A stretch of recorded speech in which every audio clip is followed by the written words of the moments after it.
Hey there, I just got this cool little speedboat in, and I'm going to show you a little bit about it and how to open it up and install the batteries into the boat and the remote control. But the first thing is the manual here. I definitely recommend you reading the manual. It gives you all the specifications, all the parts, and also how to control the boat. This has got information. This is, here's the how to add lubrication to the motor, which is something that you should do every once in a while. How to pair it, some warnings, and also how to operate it. So this definitely is a great manual on how to do that. I do not have a pool or a lake with me right now, so I'm not going to go over those things with you. But I wanted to show you how to open up the boat and put the batteries in the remote and all that stuff. So let's just start with the remote control. On the back, they do give you, of course, a screwdriver, which is nice. You just need to open up the back and pop that down there.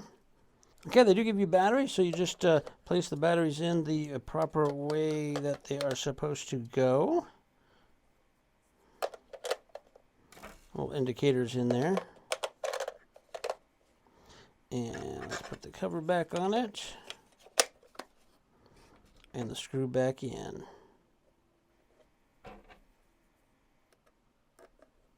So that's how you put the batteries in the remote. Now to charge these batteries, you have a little white connector. There's two different connectors, but you want to use the white connector. And they go in, they only go in one way. You'll see that there's like a little teeth. I don't know if you can see that or not. It's pretty tiny, but they just go snap in, and then you need to plug this into a wall outlet. I have this little brick here, the power brick. They do not come with that, so you need to supply your own, and then you plug it in. I don't know if you can see that, but there's a little red light that was flashing. I already pre-charged this, so it's a solid light now, where the light will turn off when it's done charging. And that's how you charge those batteries. I'll show you where these go in just a second. Okay, let's take a closer look at this boat. You do have, this one has lights in it. Some of them have lights, some of them don't, LED lights. Here's a little protective front little dealio there. And there's a cover in here. I'm going to show you that in a minute, but then you've got your little rudder here to change your directions, and then your propeller. They do say be careful with this. Do not put your hands in there when this is in operation. But to open up the hull of the boat, there's a little lever. You just pull that to the side, and you can pop this piece out. Now be careful, it does have a little tang in there, so it just goes in there. You don't want to break that part. So when you take that off, there is a sealed compartment, which is really cool because you're playing in the water. There's just a little dials here that you spin to unlock.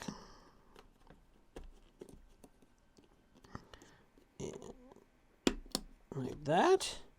Now this piece will come off.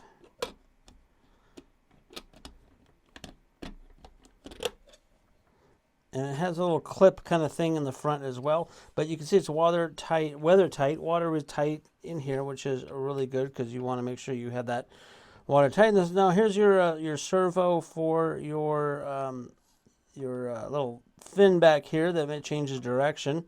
The little water pipes that go in. This is the motor. This is the place where you put your battery. So you want to install your battery into that and clip this piece into here. It only goes in one way.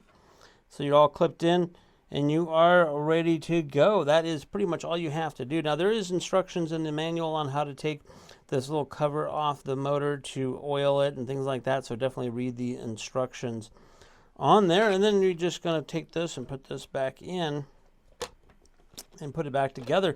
Now this boat, thing about this is it's not going to turn on unless you are in the water. Let's see, let's go ahead and close this up. Close this up. Close this up. Close this up. And then you put that back on. In there, and lock it in. There we go. So again, this boat will not turn itself on until it is inside the water. There's some sensors on here that tells it that when it's in the water, because of the motor and everything is water cooled, it needs that. But let's take a look at the remote control a little bit more.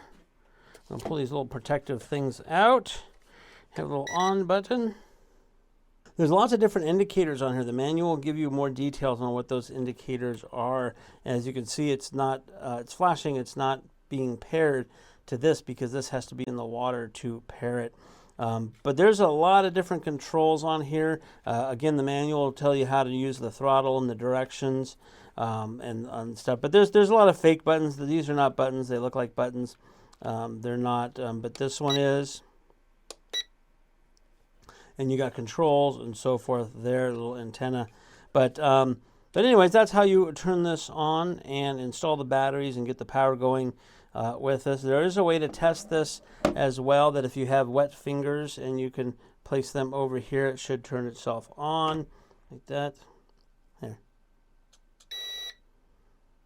There we go. I just wet my fingers. I just licked my fingers and it did that and paired. So now it is on. And there we go. You can see that. It moves, so you can test it. Forward, reverse, lots of different things here. But that gives you an idea on how to pair it up. Again, it's got to be in water, but you can test it that way. Otherwise, you throw this thing into the pool or wherever you're at and give it a spin. It should be fun.